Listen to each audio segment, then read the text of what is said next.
First of all, just such an honor to be here. Thank you so much to the Sugar Bowl and their staff for making it such a great week so far, and really making everything just smooth and seamless for and their hospitality has been incredible, so thank you. And so excited to see all of our fans and kind of see all the effort that people are putting in to come down with all the issues with the flights and the weather and time of year and everything. So excited and just so grateful again for the support that our players and us as a staff have already felt. And it's been truly an honor, this season to work with our players, and our offensive group has been special. So proud of the work they've put in and kind of the journey it's been for all of us. And they're just it's an amazing group. There's a lot of unbelievable internal leadership and accountability in the group.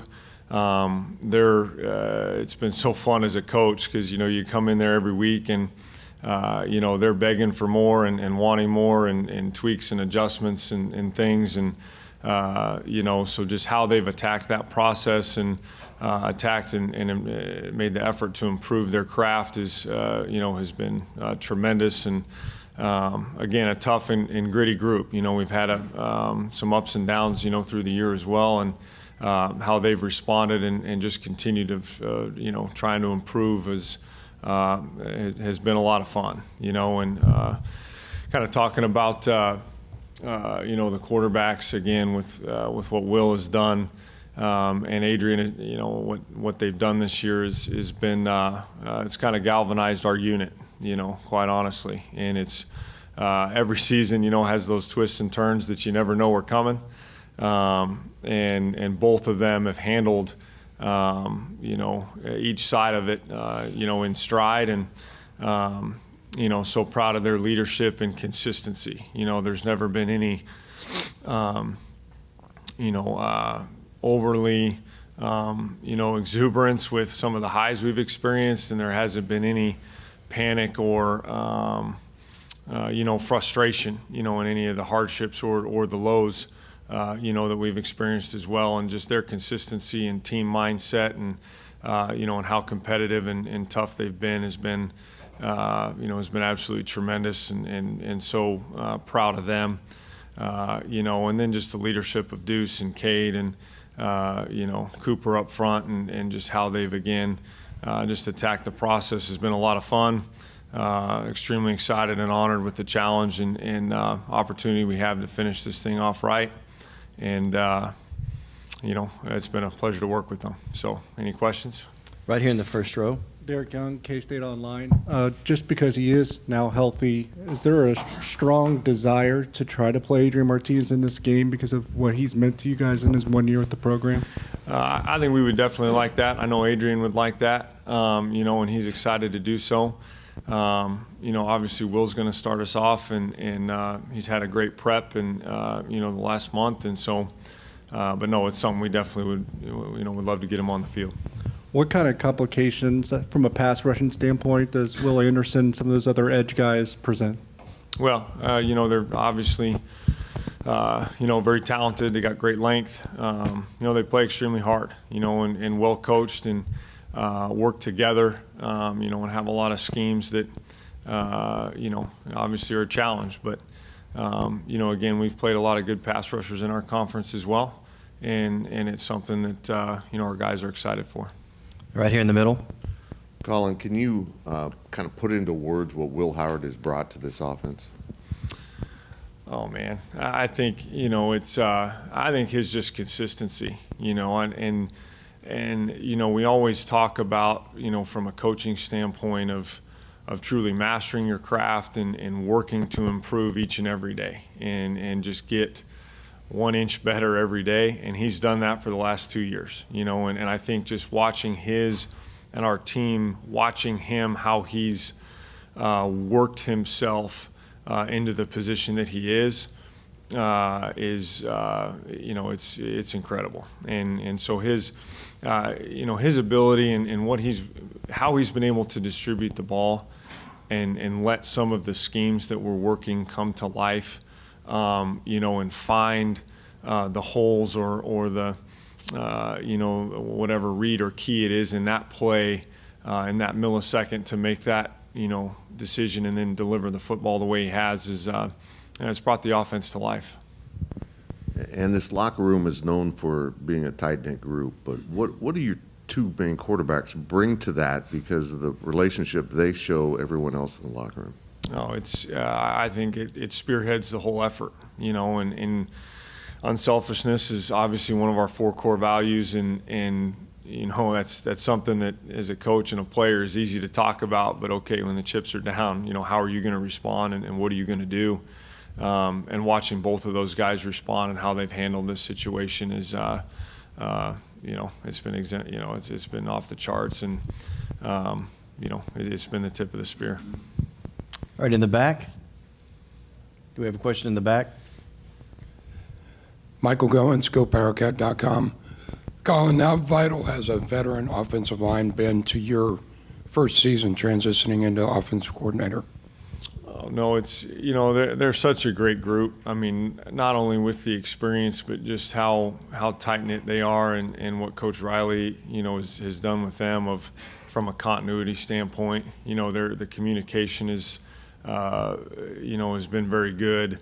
Their ability to make adjustments and tweak things, and in the middle of a game, middle of a series, even has helped us. And like you said, it provides that stability as we've kind of built and worked into creating our identity. It's made that smoother for sure. How valuable is Cooper Beebe's consistency to that group? He's an anchor for sure. He's obviously a very, very high football IQ and able to help make things right cerebrally, but then also has the ability to, to get movement and make things happen. So he's off the charts. All right, right here in the second row. Collin, Ted Lewis with the New Orleans Times-Picayune. 2 questions. First of all, with Deuce, learning, what have you done this year trying to learn new ways to use him, utilize him, get him on the field, but at the same time he's a small guy, so you don't want to overwork him, I'm sure. Yeah. Do you think he's ready for the NFL? Are you prepared to lose him to the NFL? And secondly, take me back to 2012. Y'all were number 1 in the BCS at one point. You still would have wound up in the playoffs. What would that have been like in those days for Kansas State, and how would you compare that team to this team? Well, I'll kind of start with your first one there. First of all, Deuce Vaughn is he's been an absolute joy to coach and someone that I'll never forget and has been here at a time in our program is part of, a build up to being able to be a part of this that's been special, and his consistency, his work ethic.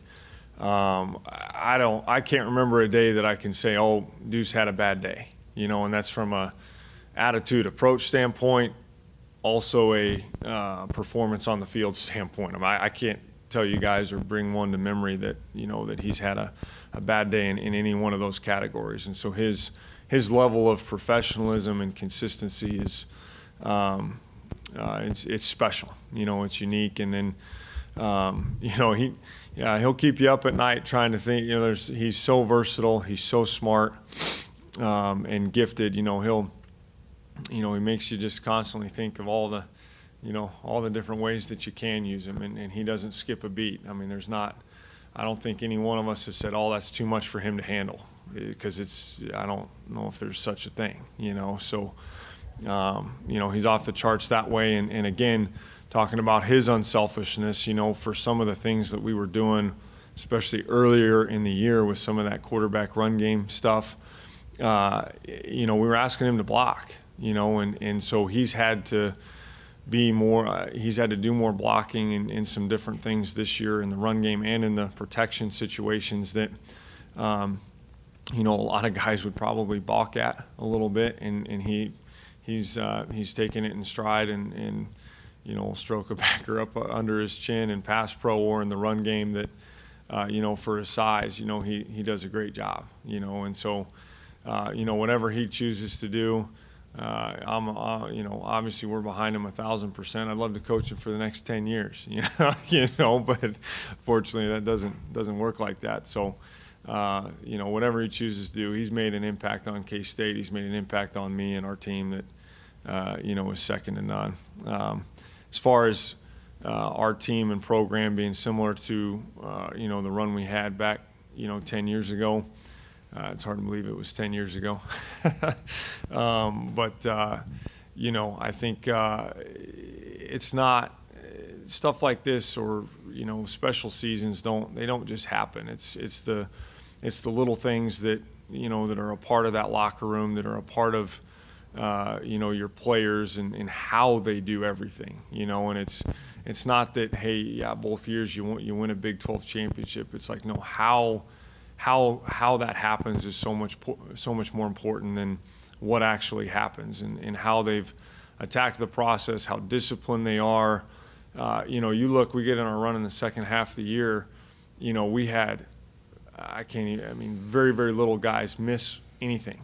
And you talk about missing meals, you talk about being late to team meetings, you talk about, no one missing that stuff. Well, that's not an accident. It's not by accident that, we're able to be disciplined and win some tight ball games, down the stretch, because guys were taking ownership in their job and their role and whatever they were supposed to do. And that was very consistent, with our team in 2012 of guys having that level of ownership, pride in the details, and accountability that, no, it's not, any one of those details is not acceptable to miss or to let loose. And so, that's what makes special teams like this happen.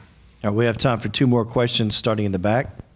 Yeah, Michael Coscaranda, AL.com. I was going to ask about that topic. You guys have never played Alabama, but you have that connection to that 2012 BCS run. What do you remember about the specifics of that season and how it all ended up? I think, like I said, it was a long time ago. I think what I was proud of that group, is you're in a tough stretch. You play 9 conference games. You drop one to a really good Baylor team who we knew was really good before we go down there. Turn the ball over, give up a lot of big plays, have some penalties, end up losing the game. You obviously have a gut punch and then have to jump back on the horse, the last week of the year to still have a chance to win the conference and, find a way to do that and obviously get to a Fiesta Bowl. But again, it was an honor to be a part of a lot of special people and, that made that run happen and possible. And I was very, very honored to be a part of it, and very proud again of those same threads of the core that I was talking about a second ago is part of this group and what they've done this year. All right, last question right here in the middle. Coach Cole Carmody, GoPowerCat.com. Just wondering if you can had a little update on Malik. We saw him out there practicing.